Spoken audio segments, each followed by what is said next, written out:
Olá pessoal, estamos começando então a nossa quinta aula, tá bem?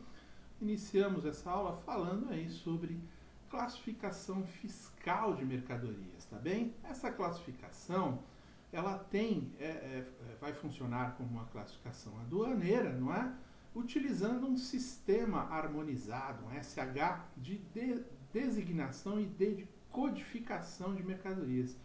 Isso é importante para a documentação, não é? No comércio internacional para facilitar essa comunicação, essa troca de documentos, a fácil identificação dos itens, não é? As nomenclaturas, não é?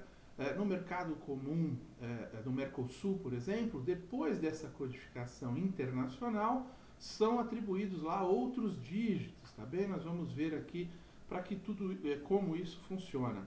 Importante nessa classificação para a identificação dos bens, ok? Porque ela vai facilitar depois as regras de conferência, de valoração, não é? De exame de políticas, tudo isso. Ela é muito importante dentro do comércio internacional, tá bem?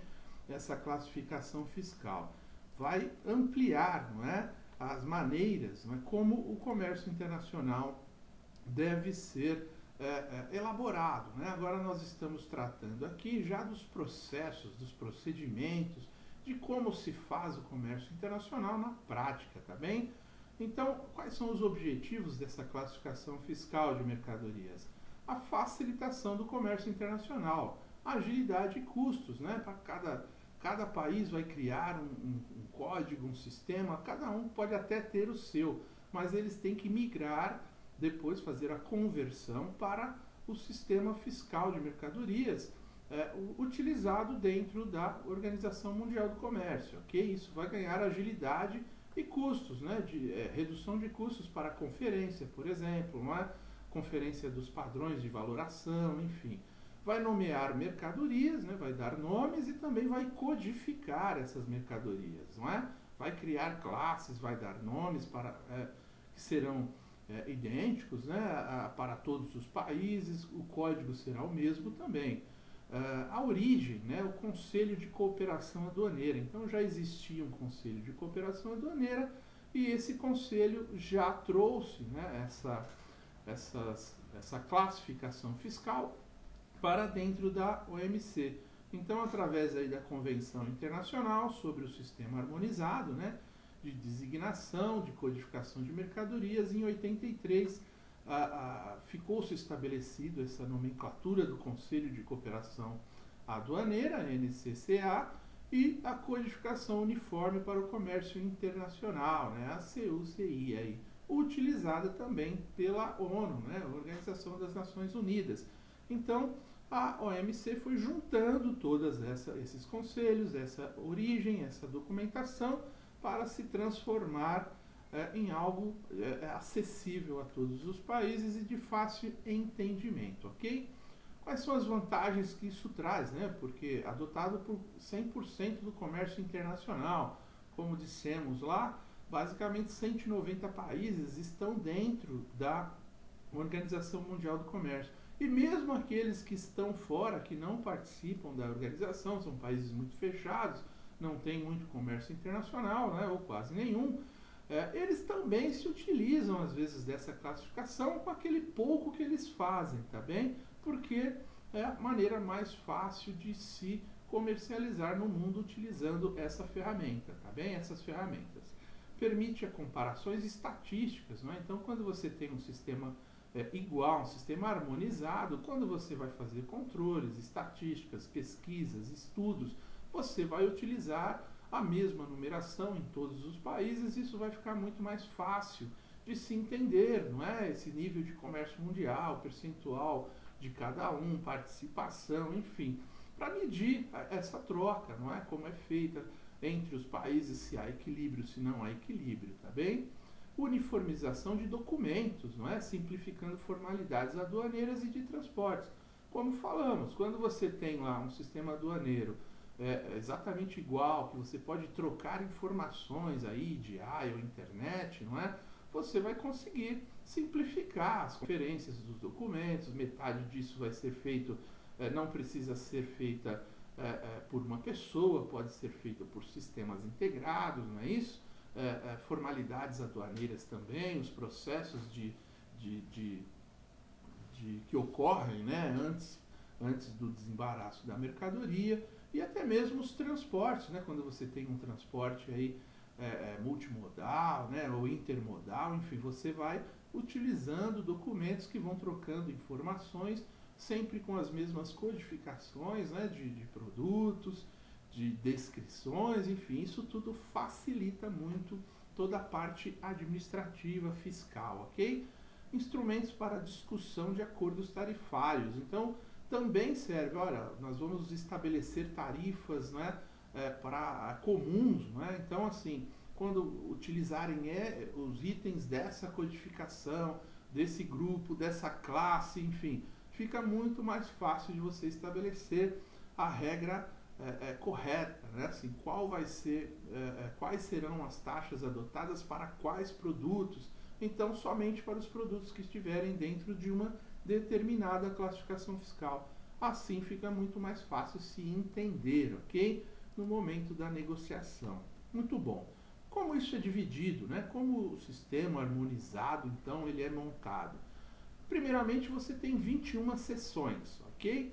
Essas seções, por exemplo, você vai ter um agrupamento de produtos, ou por natureza, ou por espécie, ou pela função do produto, tá bem?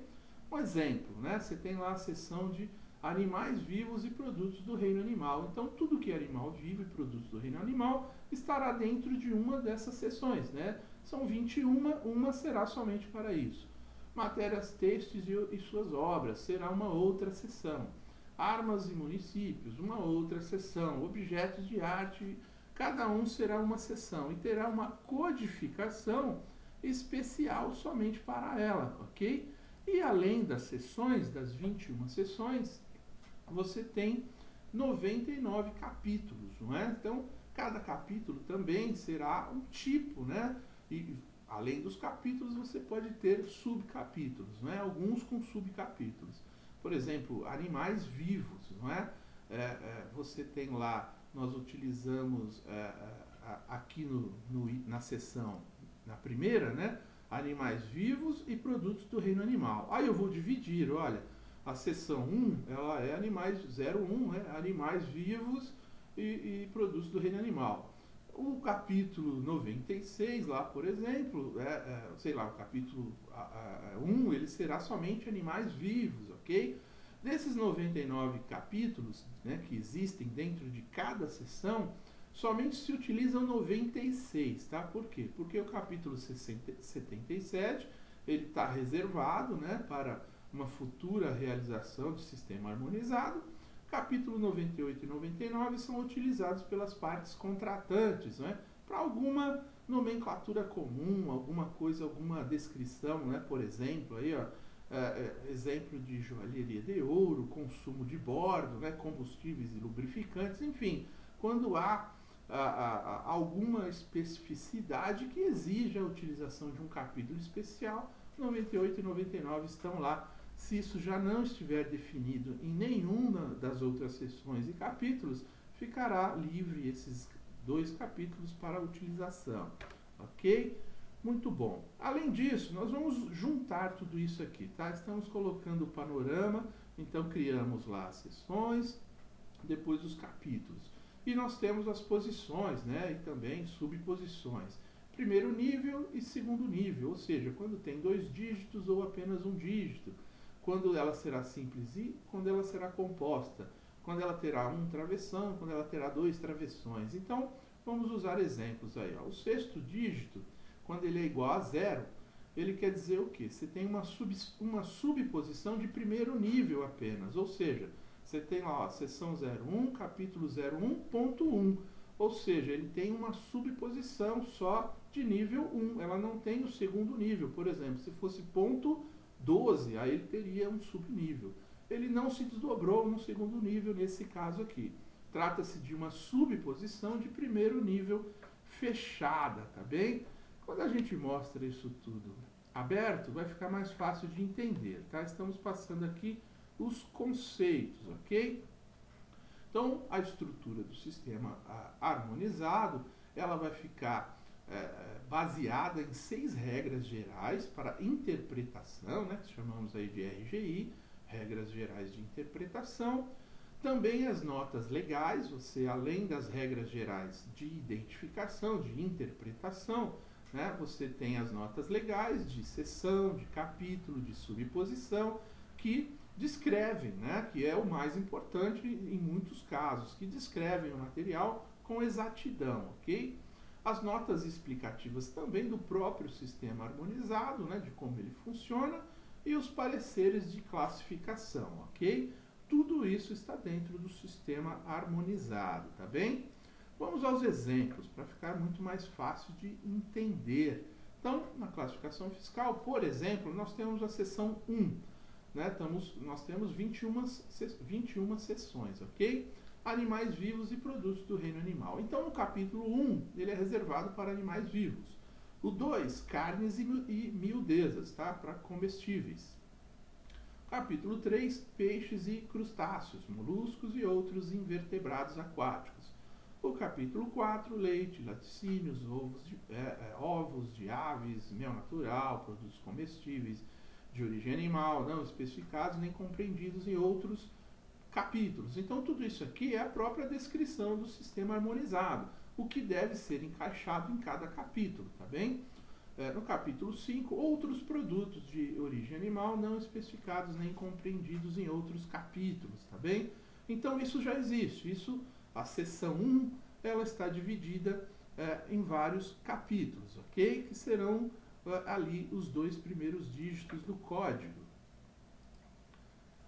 Aí você tem as notas de seção, né? Por exemplo, na presente seção, qualquer referência a um gênero particular de animal aplica-se também, salvo disposição em contrário, aos animais jovens desse gênero ou dessa espécie, não é? Então, às vezes, tem animais crescidos já e apenas algumas crias, né? Alguns filhotes, ressalvadas as disposições em contrário, qualquer menção. Porque no primeiro item aqui, só retornando, você pode ter um capítulo específico para alguns animais, tá bem?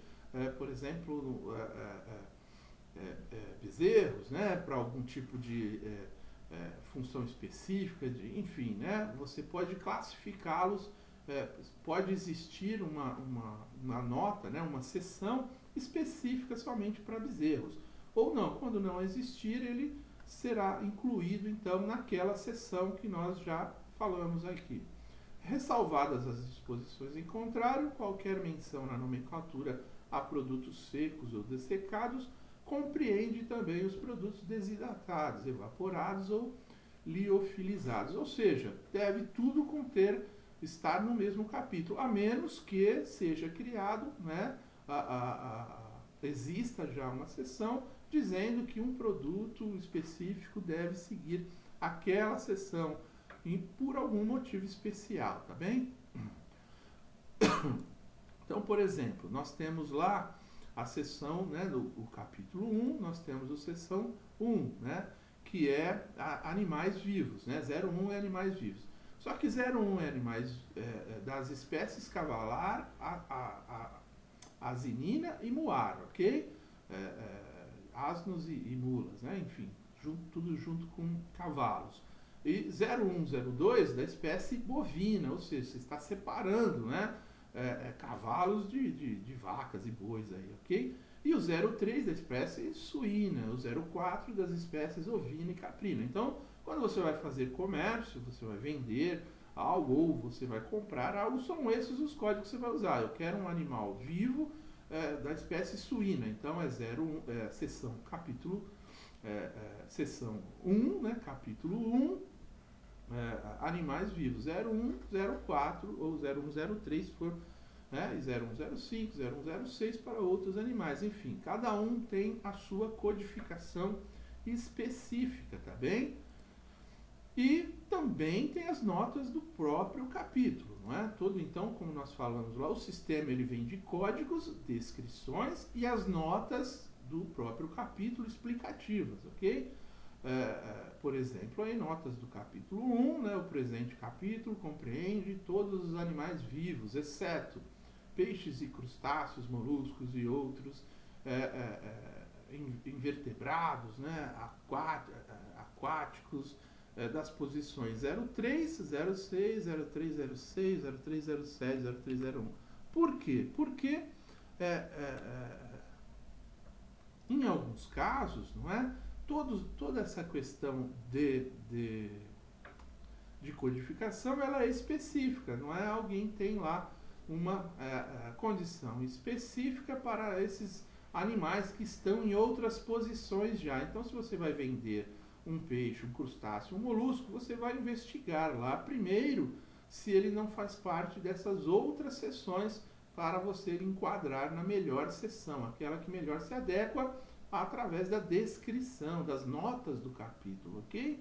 Culturas de micro-organismos e outros produtos da posição 3002, por exemplo, outro exemplo, animais da posição 9508, outra investigação que você tem que fazer antes de você classificar o seu produto, aquele que você está comprando ou vendendo, tá bem?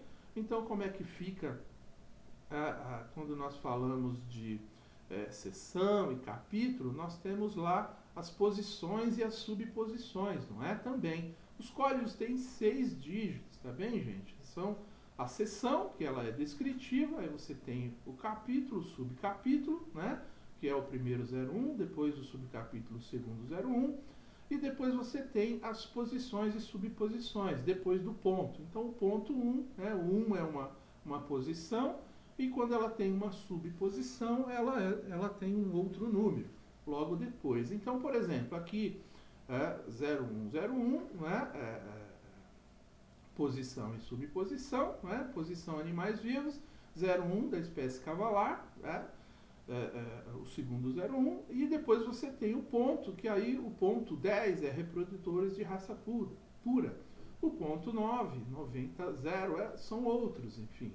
Né? E assim vai acontecendo. Para outros, por exemplo, aqui, animais vivos da espécie bovina, né? 01, animais vivos. Depois 02, da espécie bovina. Ponto 10, reprodutores de raça pura. Ponto 9, 0, outros, ok? São posições e subposições. Se você tivesse reprodutores de raça pura, sei lá, branco, aí seria ponto 1, né? Ponto 11, não ponto 10, ok? Mas quando tivesse um subcapítulo. Tudo isso faz parte de uma regra já existente que deve ser pesquisada para se fazer a classificação fiscal no momento que for realizar a venda, né? Que for realizar a negociação, a venda e a compra, tá bem? Muito bom. Temos aqui, então, mais alguns exemplos, né? Da posição 01, subposição 03, animais vivos da espécie suína. 0103.10, né? Que aí já já a classificação depois do ponto, ok? De uma posição ou de duas posições, reprodutores de raça pura ou outros, ou 9.1, de peso inferior a 50 kg, 9.2, de peso inferior ou superior a 50 kg, tá vendo? Tem uma descrição para cada tipo de produto com exatamente as características daquele material, tá bem? Porque todo aquele processo de facilitação, né, para troca de documentos, todo aquele processo de identificação, todo aquele processo de estatísticas de estudo e pesquisas, depois ele precisa estar muito bem embasado. E serão utilizados essas posições, subposições, não é? Para as pesquisas, tá bem? E, portanto, e como falamos, além disso, você tem as descrições, né? A descrição do sistema harmonizado, a descrição da posição, da subposição, não é? Tudo bem, as notas explicativas, ok? Tudo muito bem desenhado dentro desse sistema harmonizado, tá bem? O 0104, né, que são os animais vivos da espécie ovina, caprina. Esse 0104 ele também será desmembrado, né? O 01 será os ovinos, o ponto 9 será os caprinos. E aí, se você, por exemplo, tiver a necessidade de ovinos de peso inferior a tanto, você cria, né, deve investigar lá se já há uma codificação específica para aquele produto que você está fazendo, tá bem? Muito bom. Então, com isso,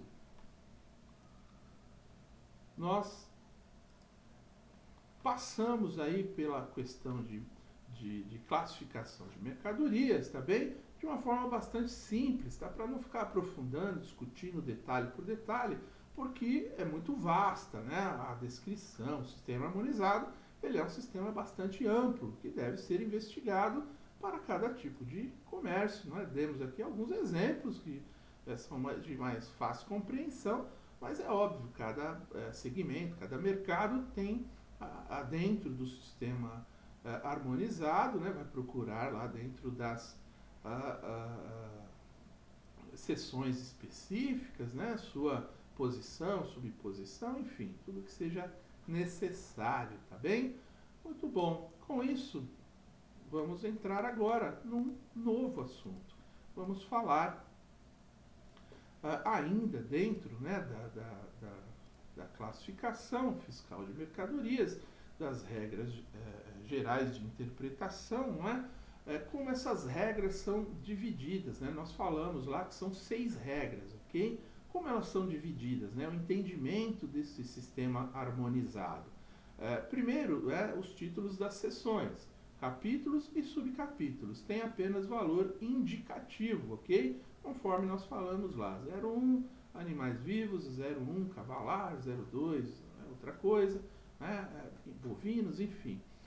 Para efeitos legais, a classificação é determinada pelos textos das posições e das notas de seção de capítulo. Então, todas essas descrições estarão, né, nos textos das posições, e são esses textos das posições que, para efeitos de leis, não é, que devem estar inseridos em cada um dos sistemas, em todos os participantes, né, do comércio internacional, daqueles itens, ok? E desde que não sejam contrários ao texto das referidas posições e notas, pelas próximas regras, ok? Então, não pode ser, ele estará inserido dessa maneira, e as próximas regras vão definindo novas posições, subposições e assim por diante, capítulos e subcapítulos, tá bem? Essa é a regra 1. Então, na regra 1, só fortalecendo, é uma descrição completa sobre um determinado item, ok? E é ela que deve valer. Quando ela não for suficiente, aí você vai para a regra 2, ok? Na regra 2, você vai ver lá e verificar se há uma referência a um determinado artigo daquela posição, que abrange esse artigo mesmo incompleto ou inacabado, desde que presente no estado em que se encontra as características essenciais do artigo completo ou acabado. Então você tem um produto, só que aquele produto não ficou muito bem explicado apenas na regra 1. Aí você vai para a regra 2. Né? Se ele tiver ali um componente, mesmo que inacabado, olha, não é ainda aquilo, mas é quase. Então você vai, através dessa segunda regra, identificar o item como se fosse um ou outro item, tá bem? Abrange igualmente o artigo, né? Se tiver um artigo do item completo ou acabado, ou como tal considerado nos termos das disposições precedentes, mesmo que se apresente desmontado ou por montar. Então, mesmo um item lá, esse item é um carro, mas ele não está montado, mas não importa, ele é um carro. E por que isso? Né? Para facilitar as condições fiscais e administrativas de conferência, de desembaraço, as tarifas, não é, acertadas entre os países no comércio internacional, enfim, tudo isso faz parte desse sistema. Ele tem que estar muito bem elaborado para você não ter problema lá, por exemplo, vai fazer o desembaraço de uma mercadoria e a fiscalização, não, essa mercadoria ela está com a classificação fiscal errada. Quer dizer, até você desenrolar, até você fazer novos documentos, pagar os impostos corretamente, sua importação ou exportação ficará parada. Por isso tem que se ter aqui muito cuidado, né, com esse tipo de coisa, tá bem? Aí depois, se você ainda assim, depois da regra 1, da regra 2, e você não conseguiu estabelecer, aí você vai para a regra 2B. Qualquer referência a uma matéria, a um material, a uma matéria-prima em determinada posição diz respeito a essa própria matéria-prima, quer em estado puro, quer misturado associado a outras matérias. Então, às vezes você tem um componente misturado com várias matérias-primas, mas que tem uma que se sobressai. Então, essa que vai definir qual a classificação do produto, tá? Qual a seção, qual a subseção, quais os capítulos ou subcapítulos. Da mesma forma, qualquer referência a obras de uma matéria determinada abrange as obras constituídas inteira ou parcialmente dessa matéria, tá bem? Tudo isso são especificações que você vai procurando. Olha, puxa, meu produto não se encaixa aqui perfeitamente. Então, eu desço para a regra, saio da regra 1, vou para a regra 2. Mas tem parte dele que sobressai ou não. Ainda não, né, porque ele está misturado, aí eu vou para a regra 2B. 2B ele diz lá que se for maior parte ou menor parte, estando em estado puro ou não, ou se tiver referência a determinada obra, eu encaixo aqui. A classificação desses produtos misturados ou artigos compostos efetua-se conforme os princípios enunciados na regra 3. Ou seja, se você não achou uma condição lá, né, um código suficientemente bem descritivo lá para a sua matéria na 1, nem na 2A, nem na 2B, aí nós vamos para a regra 3, ok? Aí na regra 3 ela diz o seguinte: quando pareça que a mercadoria pode se classificar sem duas ou mais posições, por aplicação da regra 2B, né? Ou seja, você tem um componente lá que ele tem 50% de um e 50% do outro, e mesmo na C não tem uma composição, né? Na regra 2B você não consegue identificar onde você vai classificar aquele material, né? Ou por outra razão qualquer, a classificação deve efetuar-se da seguinte maneira, não é? Você vai na regra 3A, a posição mais específica prevalece sobre a mais genérica, ok? Aquela para que o material vai ser utilizado, não é? Então, além de você olhar o material, a forma, você vai utilizar, vai verificar qual a utilização. Porém, né, quando duas ou mais posições se refiram, cada uma delas a apenas uma parte das matérias constitutivas de um produto misturado ou de um artigo composto, ou a apenas um dos componentes dissortidos ali, acondicionados para venda em retalho, tais posições devem considerar-se em relação a esses produtos ou artigos como igualmente específicas, ainda que uma delas apresente uma descrição mais precisa ou completa da mercadoria. Ou seja, o produto ele é utilizado para determinadas situações, mesmo que a composição dele tenha uma composição de uma outra mercadoria que talvez tenha um percentual maior, mas ela não é aquilo. Por exemplo, uma xícara.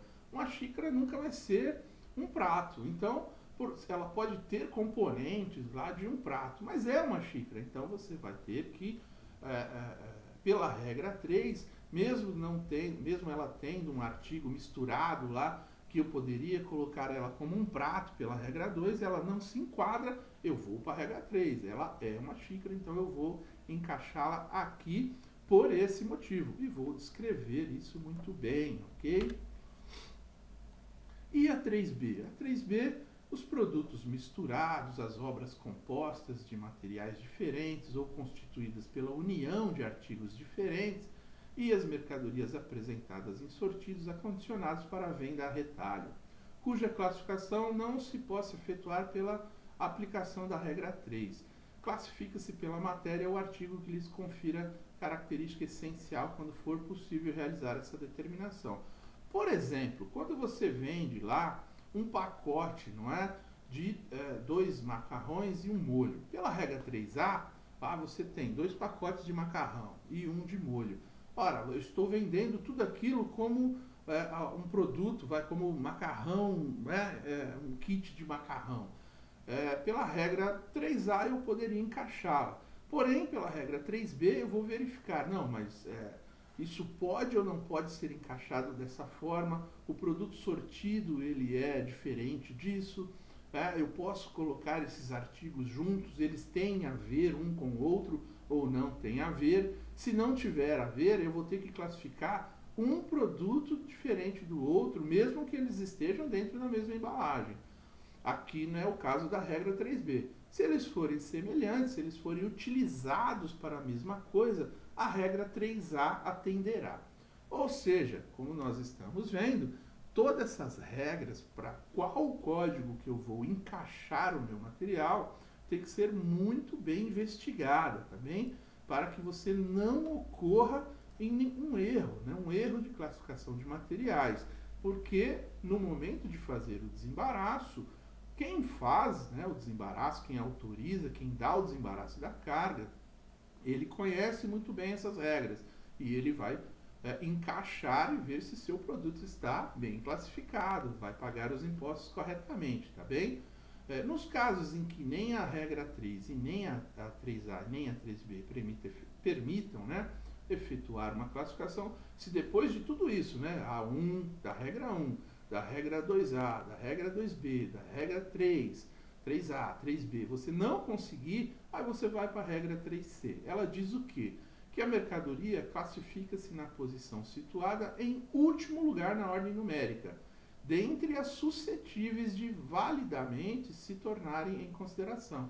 Ou seja, se você não conseguiu achar uma classificação, porque o seu produto é muito diferente de tudo aquilo que traz a regra 1, a regra 2A, 2B, 3A, 3B, você vai para a regra C, vai colocar na última posição, né, de número maior, com aquilo que é mais parecido com o seu material, tá bem? Essas são as regras que devemos seguir aí no sistema, né, desse sistema de harmonização, tá bem? De forma bastante seguida, né? Assim, perdão, não terminamos, né? Falamos da regra 1, da regra 2, da regra 3, mesmo ela tendo aí, essas regras tendo subposições, né? A, B e C, no caso da regra 3, tá bom? Depois de todas essas regras, você ainda tem aqui as mercadorias que não possam ser classificadas por aplicação das regras, né? Nenhuma antes dessas, né? Por classificarem na posição correspondentes aos artigos mais semelhantes. Então você tem um material que não é semelhante a absolutamente nada, você vai ter que procurar nessa regra 4, não é? Como você vai identificar o seu material, tá bem? Na regra 5, além das disposições precedentes, as mercadorias abaixo, né, mencionadas estão sujeitas às regras seguintes. No caso de embalagens, né? Então, por exemplo, aqui a regra 4, ela pode ser, assim, vamos dizer, utilizada, por exemplo, para fornecimento de água quente para a estação, né? Enfim, se existia alguma coisa parecida com isso, então é uma regra bem específica, né, para a descrição daquele tipo de coisa que vai ter que ser ali encaixada, tá bem? Para ficar mais claro somente. No caso da regra 5, ela fala sobre as embalagens.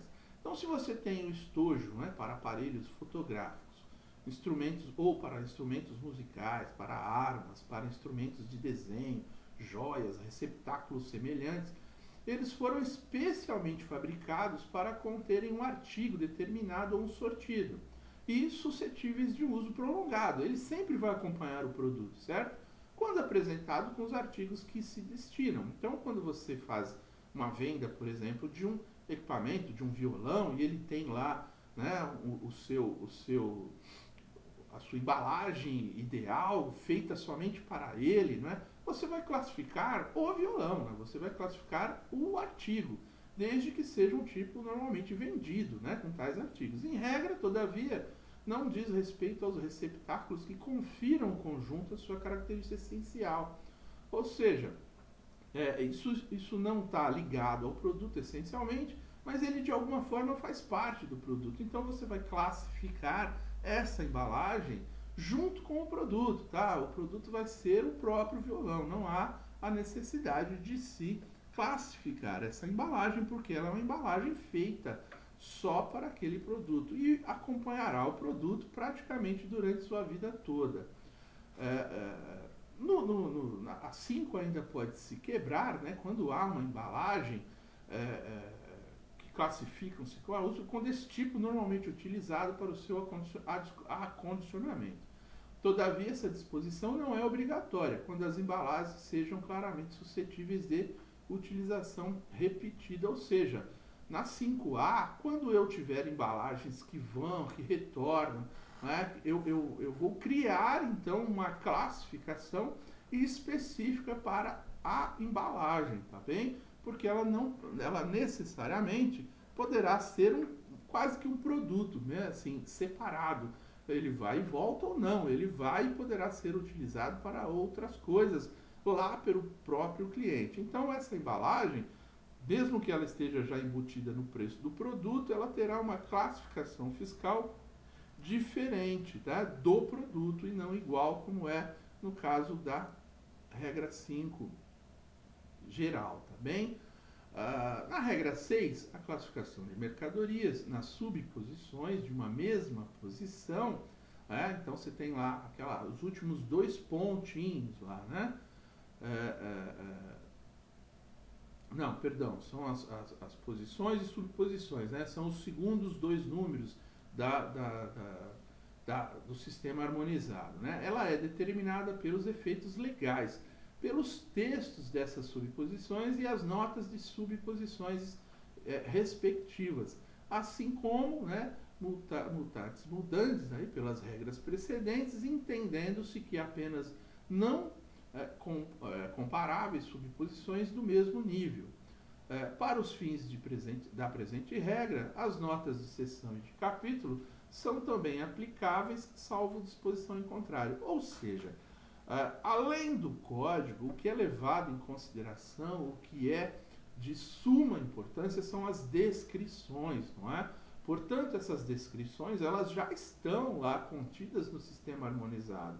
E quando você está fazendo a comercialização, a venda ou a compra, você tem que procurar lá a descrição, para saber se a descrição ela realmente confere àquele produto aquelas características específicas, ok? Para você procurar dentro das regras 1, da 2 e seus desdobramentos, igualmente da 3, ou da 4, e a regra 5 para embalagens, e a 6 ela vai dizer o seguinte: tem que seguir, além dos códigos que você acha que se encaixa, a descrição perfeita nas subposições, para criar uma regra específica para aquele item, talvez seja necessário criar uma subposição, ou ver se essa subposição já existe.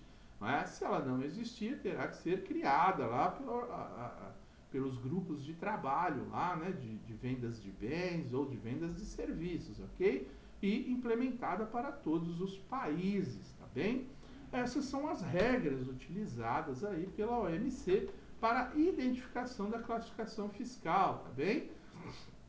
Além disso, o que pode ocorrer? Por exemplo, no caso do Mercosul, né, a convenção do sistema harmonizado, o que ela permite? Ela permite, a parte contratante, crie no âmbito das respectivas nomenclaturas pautal e estatísticas, não é? Então, subdivisões para a classificação de mercadorias a um nível mais detalhado que o sistema harmonizado.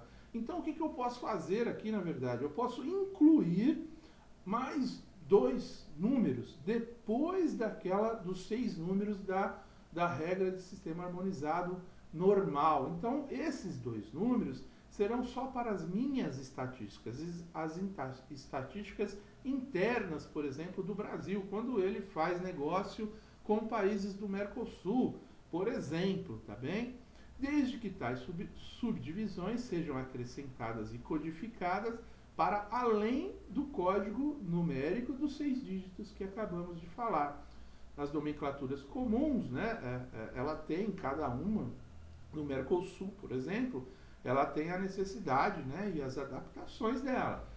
o Brasil é signatário do sistema harmonizado, tá? Utiliza essa tarefa, né, essas tarifas já estabelecidas no sistema harmonizado para todos os países. E ela cria uma nomenclatura comum no Mercosul com mais 2 dígitos para fazer a negociação com tarifas externas comuns somente para o bloco do Mercosul. Não valerá para os outros países, somente para o Mercosul, ok? A partir de 95 surge essa nomenclatura comum no Mercosul, justamente para se reduzir as taxas aqui e criar áreas de livre comércio nos países que são participantes do bloco, tá bem?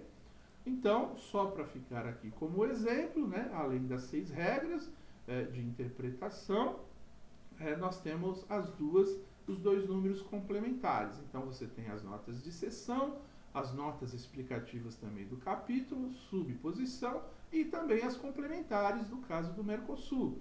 O código numérico será de 8 dígitos, né, com itens e subitens.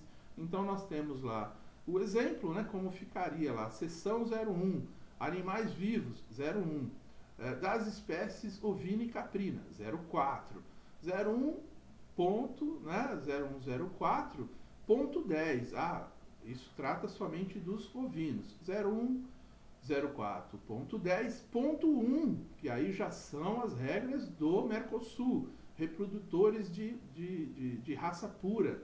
Ponto 11, né, depois dos 6 códigos, prenhas, né, animais prenhes ou com cria ao pé, né, ali, que acabou de nascer. Ponto 19, outros, ponto 90, enfim.